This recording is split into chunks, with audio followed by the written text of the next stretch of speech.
Hola, buenos días amigos y amigas de Artemis Radio, ¿cómo están? ¿Qué tal les va el día de hoy? Un lunes más que nos podemos saludar por aquí, lunes 20 de julio del 2015, ya se nos está yendo este año, ya vamos a la mitad y se nos va la mitad como agua también, entonces corre el tiempo y no nos deja descansar. Es un gusto volver a saludarlos por aquí nuevamente en una emisión más de su programa Escuela para la Familia. El día de hoy con una reflexión que el día de ayer me hicieron llegar a través de Facebook y que tenía mucho tiempo que había tenido la fortuna de leer y que no había podido volver a encontrar, pero que quiero compartirles. Hoy quiero compartir hoy con ustedes y que dice: si tienes comida en el refrigerador, ropa en el closet, techo sobre tu cabeza y una cama donde dormir, eres más rico que el 75% de todo el planeta. Si tienes dinero en el banco, en la billetera, más algo de cambio, te encuentras entre los 8% de los más adinerados del mundo. Si te has levantado esta mañana más sano que enfermo, tienes más suerte que el millón de personas que no sobrevivirá esta semana. Si nunca has experimentado el peligro de una batalla, la agonía de la prisión, la tortura o el horrible dolor del hambre, eres más afortunado que las 500 millones de personas que lo sufren todos los días. Si puedes leer este mensaje, tienes la dicha que le falta a las 3,000 millones de personas en todo el mundo que no saben leer. Entonces, yo cuando leí este mensaje, la verdad es que lo leí hace muchos años, yo creo que fácil unos 20, pero realmente se me hace un mensaje bien importante, ¿no? De repente tenemos por ahí miles de cosas que no nos gustan, miles de quejas de las cosas que no nos salen bien y no nos damos cuenta de lo afortunados, de lo verdaderamente afortunados que podemos ser con las cosas que tenemos, ¿no? Más aún cuando basta darle una ojeada a cualquier periódico, prender cualquier noticiero para ver que bueno, el hecho de terminar un día con nuestra familia completa, sana, en casa, es ya de por sí una bendición.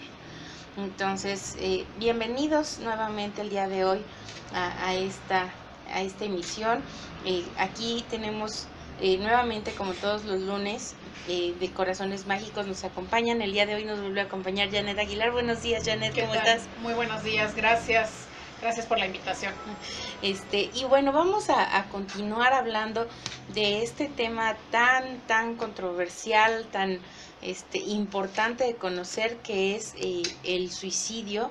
El suicidio enfocado, lo estamos enfocando un poquito más en lo que son niños, adolescentes, pero bueno, en general nos damos o podemos dar pautas de lo que es el suicidio pues en general. Claro que sí. Así es, como comentábamos el programa pasado, bueno, el suicidio tiene una relación con el abuso sexual infantil. Es una posible consecuencia del abuso sexual infantil cuando el niño no es protegido, cuando el niño no es atendido, no tiene una contención. En ese sentido, puede ser una decisión que algún niño o adolescente pudiera llegar a tomar en este caso. Por eso es importante hablar de estos factores también de protección, los factores de riesgo que puede haber en los niños y en los adolescentes para prevenir alguna situación así. ¿Y el día de hoy en qué nos vamos a enfocar más? Pues el día de hoy vamos a hablar de lo que son los factores de riesgo que puede llevar a alguien, en este caso, bueno, nos vamos a enfocar a los niños y a los adolescentes, pero finalmente son factores de riesgo que pueden estar presentes en cualquier persona de cualquier edad. Y también les vamos a comentar los factores de riesgos que como papás podemos tomar en cuenta para prevenir alguna situación así en nuestros niños. Esto es bien importante, ¿no? Porque generalmente cuando se escucha que hay alguna situación de suicidio, lo primero que escuchas es: pero yo no lo vi venir, yo no, ni me lo imaginaba que podía suceder. Cuando vamos viendo, si ponemos atención, hay muchas cosas que predisponen a esta situación a un niño, ¿no? Entonces, más allá de los avisos, hay cosas que dejan como a merced de la depresión, del suicidio, desde una infancia temprana. Así es, como bien dices, todos estos temas son como temas tabús, no nos acostumbramos, no estamos familiarizados en hablar abiertamente con nuestros niños, tanto en las escuelas como en el entorno familiar, este tipo de temas. ¿Por qué? Por temor, por cuestiones culturales, cuestiones sociales, son temas que tratamos de evitar, ¿no? El tema del abuso sexual infantil es un tema de secreto familiar, ¿no? Que no se denuncia, no se habla. Igualmente el suicidio, ¿no? Todo el mundo cuando sabe de algún caso de suicidio, el morbo finalmente es lo que lleva a conocer un poquito qué pasó, pero normalmente en este tipo de casos siempre pensamos que no va a suceder en nuestra familia, que nuestros hijos son incapaces o están totalmente protegidos de este tipo de riesgos, ¿sí? Entonces cerramos, digamos, el diálogo con nuestros hijos a hablar de estos temas. ¿Cuáles serían algunos de los factores que pueden predisponer a una persona o que pueden hacer que una persona quede más vulnerable al tema del suicidio? Hay varios factores que tienen que ver con el desarrollo del menor. El factor familiar, por ejemplo, es uno de ellos. Qué tan sano es el ambiente familiar en el que se desarrollan nuestros hijos. Un factor de riesgo en este caso pueden ser familias disfuncionales, en donde hay mucha presencia de violencia, de agresión, de abandono, de rechazo, es decir, estas familias en donde de pronto el niño es testigo de violencia hacia su madre o hacia sus hermanas, o el niño es completamente rechazado, es completamente ignorado, por así decirlo, por sus papás. Entonces empieza a generar esta baja autoestima en el niño, ¿no? Que le genera sentimientos de yo no soy suficiente, yo no soy capaz, porque finalmente en este tipo de violencia, por ejemplo, no solo la física, sino la verbal, pues a veces los papás pueden hacer sentir al niño menos, incapaz, que no es suficientemente inteligente, que no es, todas estas frases que de pronto oímos, eres un burro, tú no vas a ser nunca como tu hermano mayor, por ejemplo, que es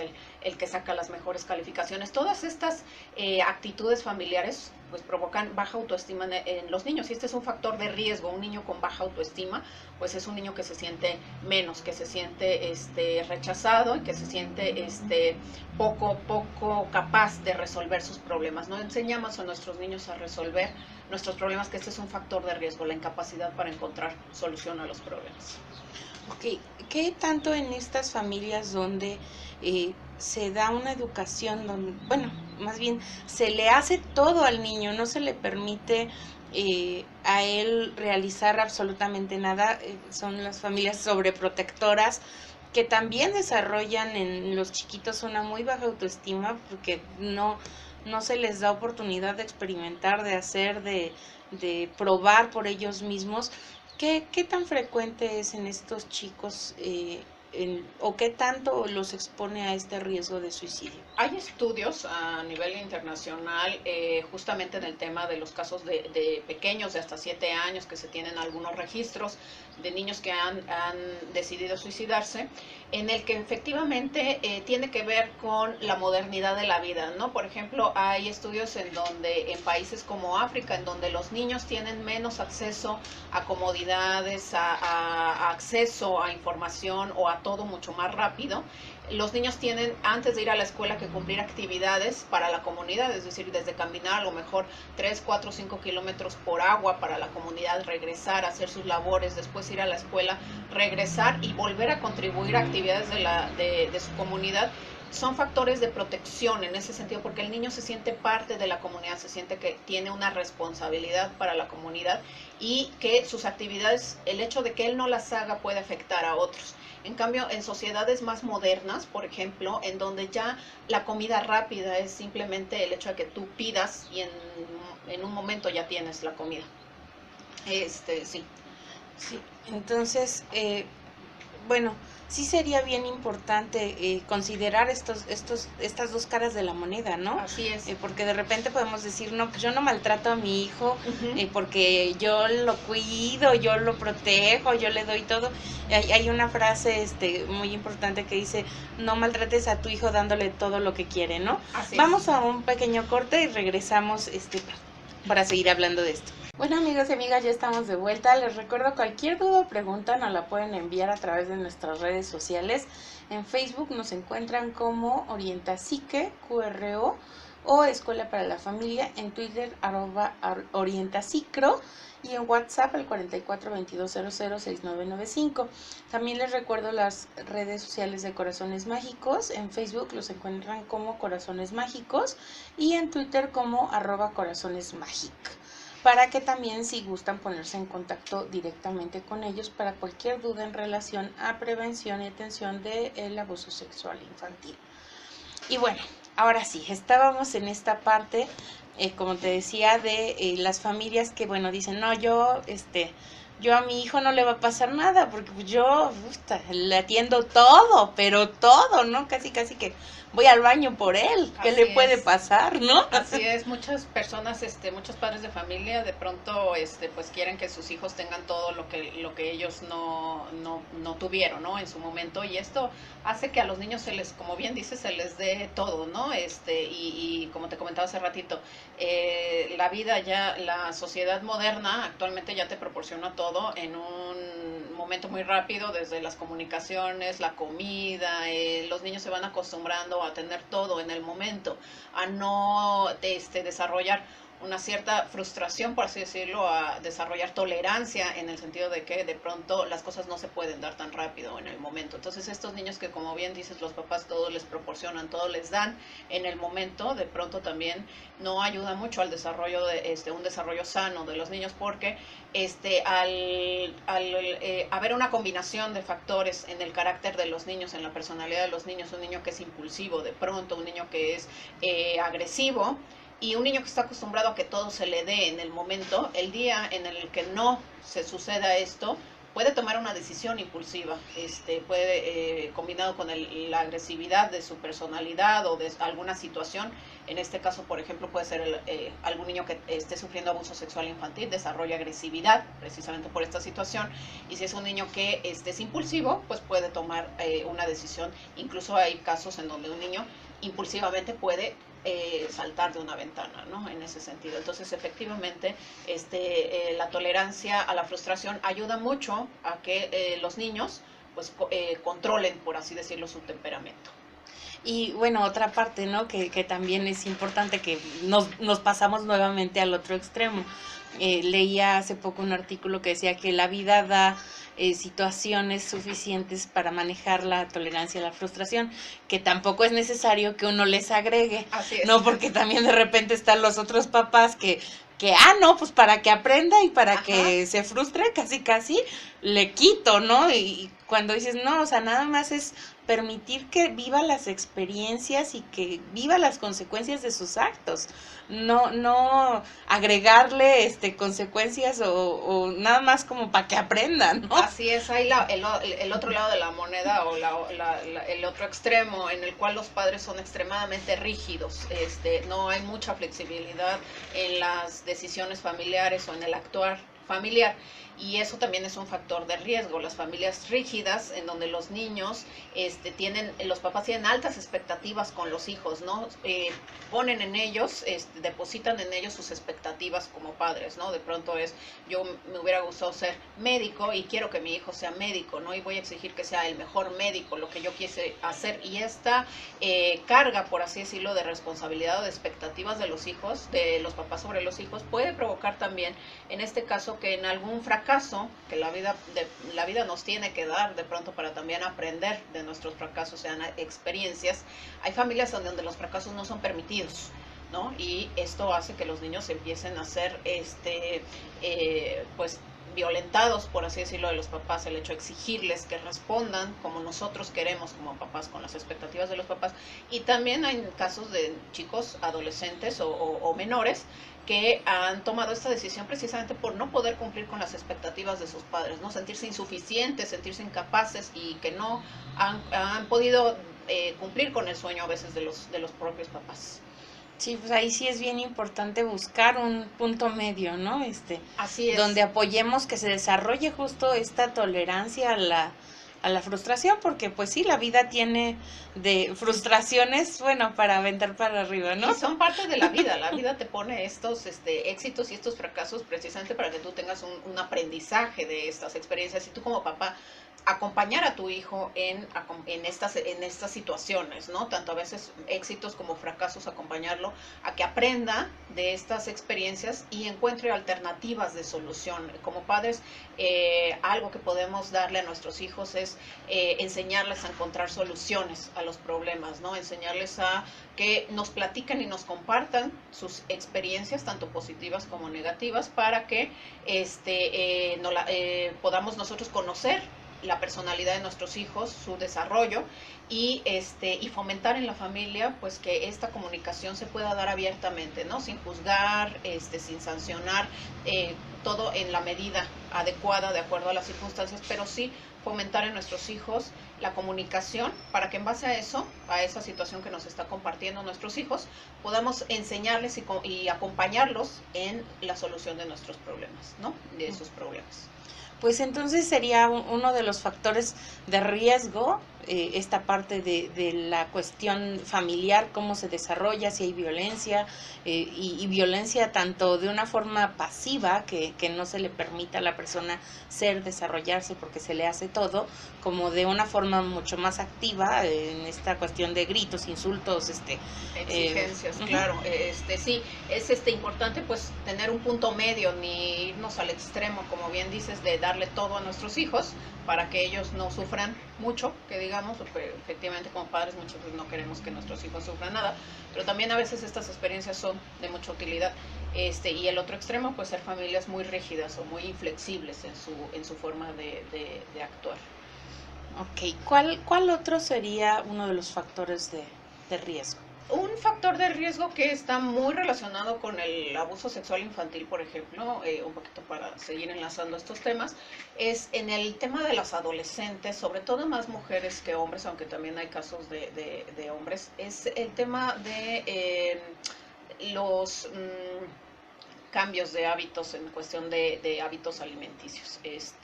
La bulimia o la anorexia, por ejemplo, en nuestros hijos puede ser un factor de riesgo.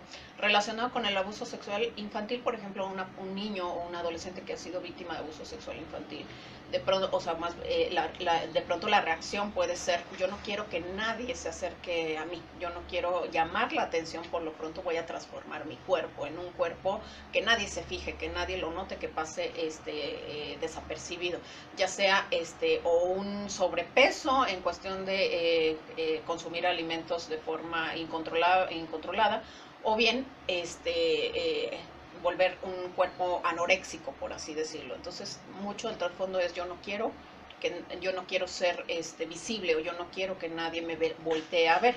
Estas situaciones pues también pueden llevar a, conllevan por supuesto una muy baja autoestima, y hay casos de chicas que en este caso sufren anorexia o bulimia, que llega un momento por también consecuencia del aislamiento social, en el cual ellas se involucran, por así decirlo, en un aislamiento, en una depresión por todos estos factores.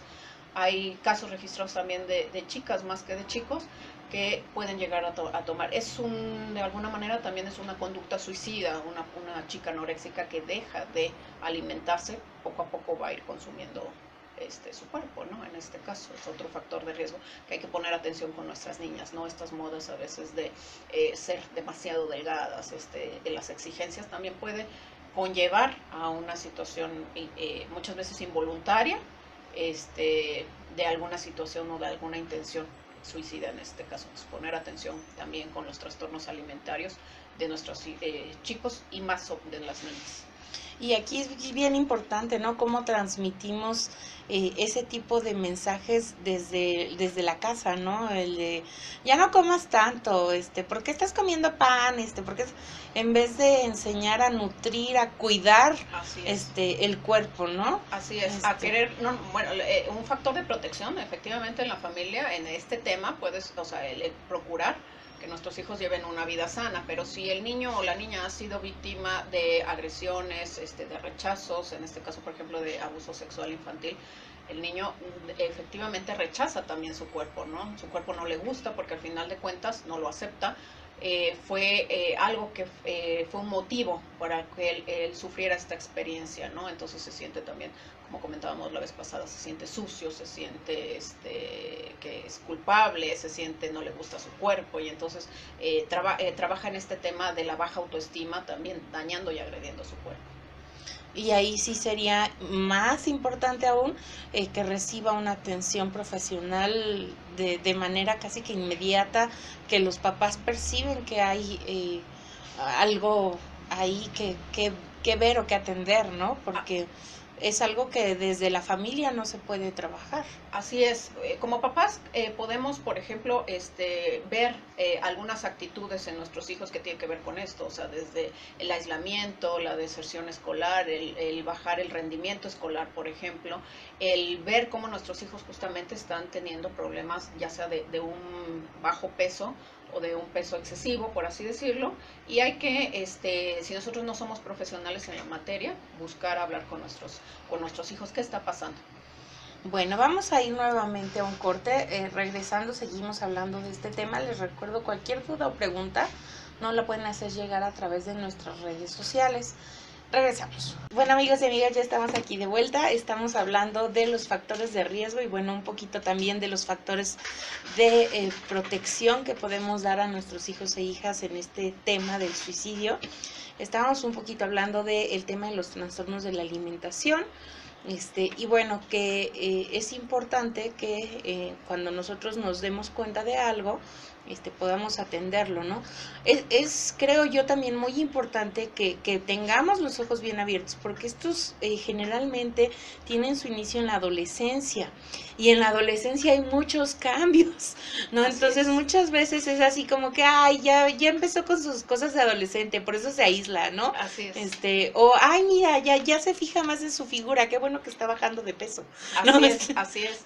Sí, efectivamente los adolescentes son un factor de riesgo, como te comentaba la vez pasada, anteriormente, hasta hace pocos años, eran los adultos mayores los que era la tasa de suicidio más alta. Sin embargo, ya la Organización Mundial de la Salud esto nos está previniendo que el tema de salud, ya ahora en el tema del suicidio, ya las edades están disminuyendo a jóvenes entre 14 a 24 años, 19 años, 24 más o menos. Ya está bajando la edad donde el riesgo de suicidio es mayor. Entonces hay que poner atención con nuestros jóvenes.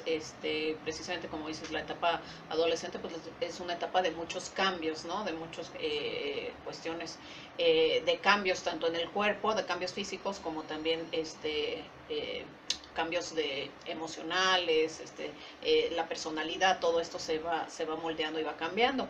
Y justamente, pues como te comentaba, el tema de factores de riesgo entre los adolescentes, de hecho la Organización Mundial de la Salud nos dice que las niñas tienen un mayor riesgo, 20 veces mayor riesgo, niñas que sufren bulimia o anorexia, de considerar el suicidio como una alternativa de salida más que los hombres. Otra factor de riesgo en la adolescencia también es el término de las relaciones amorosas, por ejemplo, los embarazos no deseados, el contraer una enfermedad, esto es a nivel general, pero una enfermedad terminal de tipo de transmisión sexual como el VIH, son factores de riesgo entre los adolescentes. ¿Por qué? Porque no están todavía con la capacidad de poder encontrar soluciones a estas problemáticas, hablando específicamente de enfermedades de transmisión sexual, o los embarazos no deseados, ¿no? Muchas veces estas circunstancias complicadas, en donde las jóvenes, por ejemplo, también son más vulnerables las jóvenes que los chicos en estos casos, pues en donde la niña puede estar embarazada en un embarazo de adolescentes, en donde pues el joven a lo mejor desaparece o no no está ahí pues también para encontrar una solución.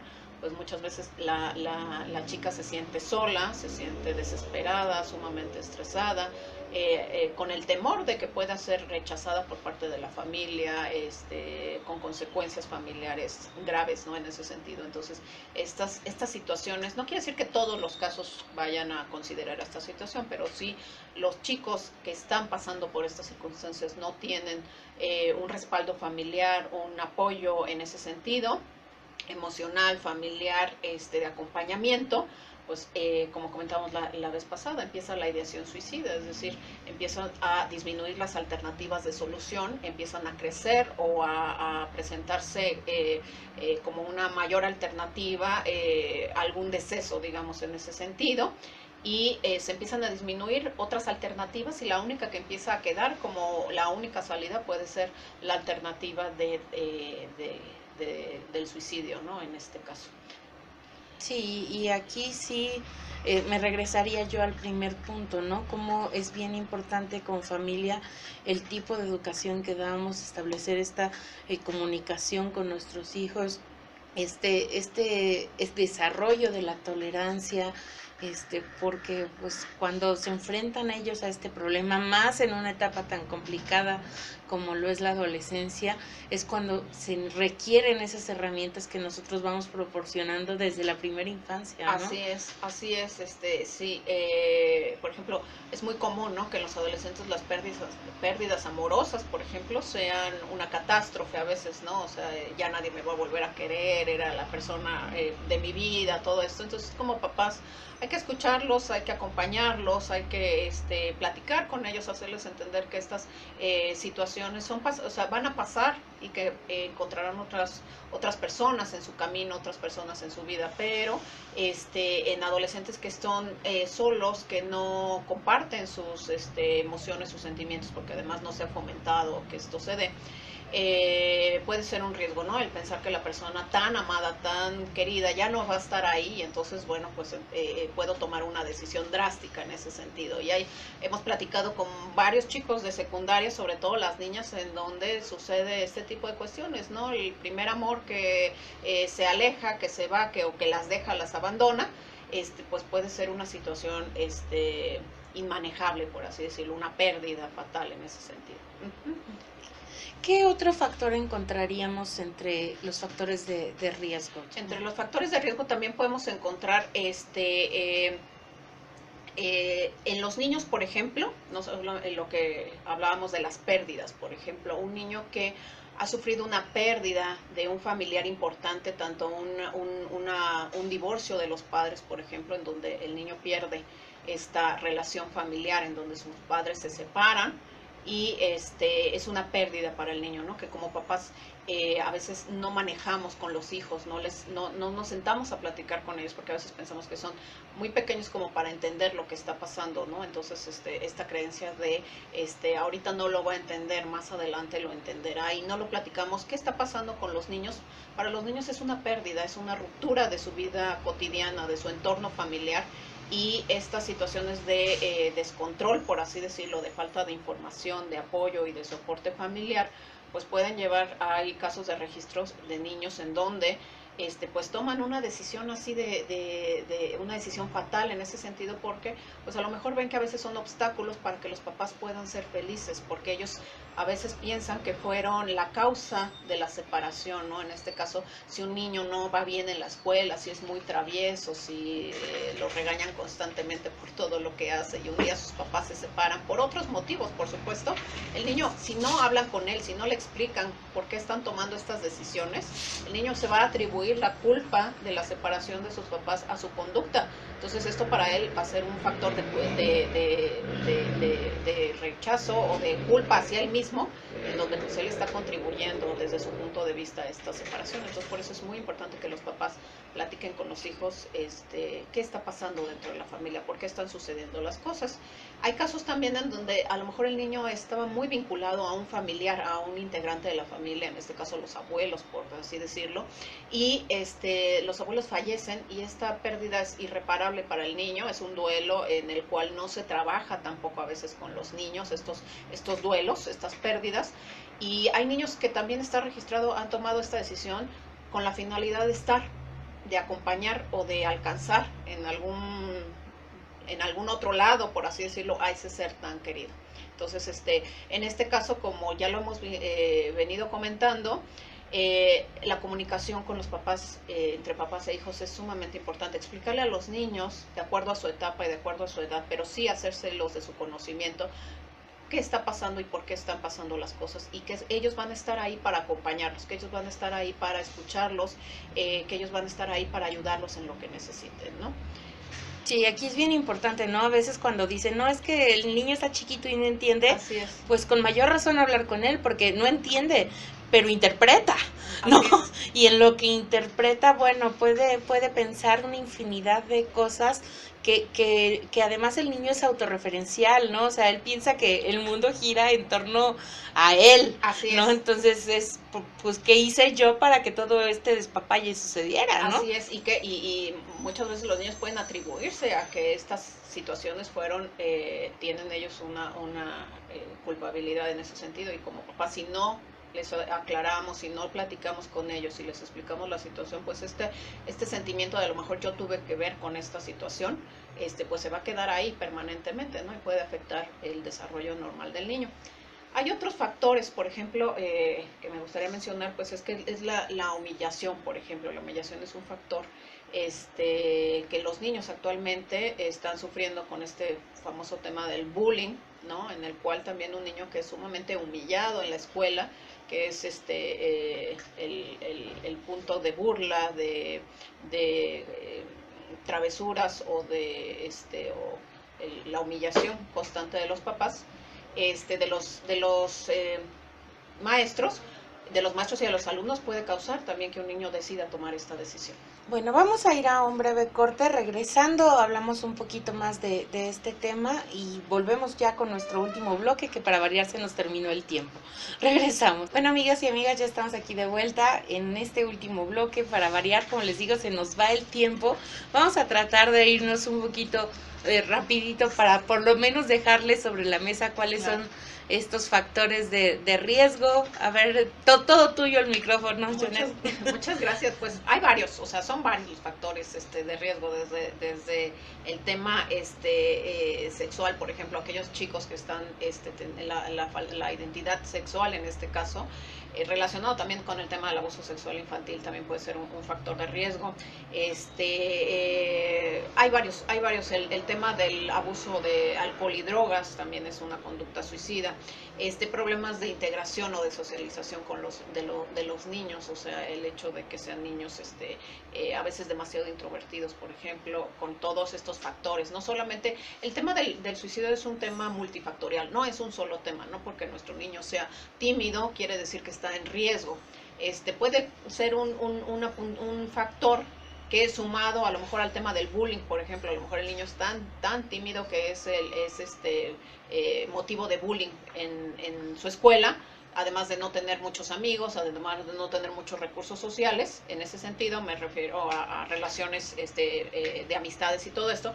Todos estos factores pueden sumar a que el niño, en su desesperación, además del entorno familiar, pueda llegar a tomar una decisión. No solo un factor ya nos va a llevar a una decisión, así es la combinación de todos. Entonces, como papás, pues prácticamente es observar mucho a nuestros hijos, enseñarles a expresar sus emociones, tanto positivas como negativas. Muchas veces como sociedad acostumbramos a nuestros hijos a hablar solo de las emociones positivas, pero no de las negativas. Tú no te sientes enojado, tú no puedes decirle a la gente estoy enojado, estoy frustrado. Se vale decir estoy enojado, lo que no se vale es desquitarme con alguien más, ¿no? Pero enseñarle a nuestros hijos a que sentirse enojados es una emoción que hay que expresar y que se vale y que es parte del ser humano, ¿no? Entonces, enseñarle a nuestros hijos y a nuestras hijas a expresar nuestras emociones, tanto positivas como negativas, a comunicarlas, al pedir ayuda. Y este tema tabú también del no pedir ayuda, es un tema de si pido ayuda porque me siento así, generalmente te van a etiquetar como este chico o esta chica está mal de sus facultades, está, ahora sí que valga la palabra, está loca, ¿no? Entonces, cuando tú vas a un psicólogo o un psiquiatra, inmediatamente te etiquetan porque tienes una situación mental en ese sentido, que no lo es así. Para eso son los profesionales, para ayudarnos a resolver este tipo de problemáticas, ¿no? Pero hay mucho estigma también en el tema de pedir ayuda por estas causas, porque me van a etiquetar. Entonces tengo que ser capaz de resolverlo yo mismo, pero cuando ya no me es posible resolverlo por mí y no pido ayuda, ni nadie observa que necesito ayuda, a pesar de estas alertas que estoy dando, como el cutting de pronto, como mi cambio de actitudes, pues entonces no me va a quedar otra alternativa que tal vez esa, ¿no? Que esa sea la alternativa para resolver el problema. Y la verdad es que como papás pues podemos observar a lo mejor trastornos en el sueño de nuestros niños, ¿no? Que no duermen bien, que tienen insomnio, que están bajando de rendimiento escolar, que a lo mejor ya no quieren ir a la escuela, que han dejado de ver a sus amigos, que ya no disfrutan las actividades que disfrutaban antes, que están dejando de hacer las cosas que hacían antes y que tanto les gustaba. Observar a nuestros hijos estos cambios, y no da por hecho siempre que son naturales de la etapa. O sea, hay que conocer las características de las etapas del desarrollo de nuestros hijos y conocer a nuestros hijos. Cada uno también tiene sus personalidades, y cuando vemos estos cambios, poner atención y platicar con nuestros hijos. Se recomienda mucho que cuando tú estás en una situación como papá, en donde estás viendo estos cambios, acercarte con tu hijo y preguntarle qué está pasando, que te tenga la confianza. Claro que todo esto lo tienes que generar desde siempre, que te tenga la confianza de platicarte qué le está sucediendo, por qué no está durmiendo bien, por qué está bajando sus calificaciones, y encontrar, enseñar en conjunto, enseñarle a encontrar alternativas, ¿no? Sabiendo que tú siempre vas a estar ahí con él para, si se equivoca, intentar otra solución, ¿no? Pero que salga por parte de ambos, tanto padres como hijos, el encontrar soluciones a los diferentes conflictos de los hijos. Y en el caso, por ejemplo, de los chicos que a lo mejor ya han estado en una situación de algún intento de suicidio, o que ya estamos viendo que está en una situación de posible riesgo de suicidio, preguntarle directamente, ¿estás pensando literalmente? Como personas muchas veces es algo que no queremos mencionar porque es un tabú. El hecho de que tú preguntes a alguien, ¿estás intentando suicidarte o quitarte la vida? Porque le vamos a dar una idea o le vamos a dar esa idea, y ese es un tabú. O sea, no se la vamos apenas a dar, la persona ya la está ideando. O sea, nada más nosotros no queremos decir, por ejemplo, o abrirle la posibilidad, ¿no? Pero se recomienda, entre los factores de protección, cuando estamos en una situación así, preguntar directamente, ¿estás considerando quitarte la vida? ¿Estás considerando tomar alguna decisión en la que afecte tu vida? Y en este caso, pues la intención de esto es saber si sí lo está pensando, para pedir ayuda profesional. Se recomienda escuchar atentamente a esta persona sin juzgarlo, sin emitir juicios, sin sobreexaltarse, sin hacer, digamos, como algún drama en este caso, si la persona no lo dice que lo está haciendo, porque esto va a provocar que la persona se vuelva a cerrar. Escucharlo atentamente y pedir ayuda inmediatamente, dependiendo del nivel de riesgo en el que estemos. Entonces, y cuando alguien está en esta situación, también se recomienda retirar completamente cualquier posibilidad de tener acceso a un método, por ejemplo, no sé, pastillas, este tipo de artículos de limpieza tipo cloro, desinfectantes, todo esto, alejar a la persona del acceso a estas posibles armas letales, y no dejarlo solo, estarlo acompañando permanentemente. Sí pedir ayuda. Para eso es necesario que en la comunidad haya accesos a servicios de salud mental, o psicológicos o psiquiátricos, para que se pueda atender a este chico, y el compromiso familiar de darle seguimiento a tanto en la parte de su atención de salud mental, como en la parte de sus medicamentos, si fuera así necesario. Ok, pues bueno, ya se nos terminó el tiempo, desafortunadamente. híjole, para variar quedan muchos temas sobre la mesa. Así es. Ajá. Espero que no sea la última vez que vengas, Con porque, mucho gusto. porque Gracias. nos queda de verdad mucho que hablar del tema, a pesar de que fueron 2 programas, pero bueno, Sí, ojalá sea un tercero después. Claro que sí, con mucho gusto. Es un tema multifactorial y es muy extenso y también es importante hablarlo. Y bueno, les dejo también por aquí la recomendación. En la audioteca tenemos el programa de los estilos de educación y sus efectos sobre los hijos, para que puedan reforzar un poquito lo que hablábamos de estos tipos de paternidad, el ser autoritario, ser demasiado permisivo, y justo qué efectos pueden llegar a tener sobre nuestros chicos y chicas.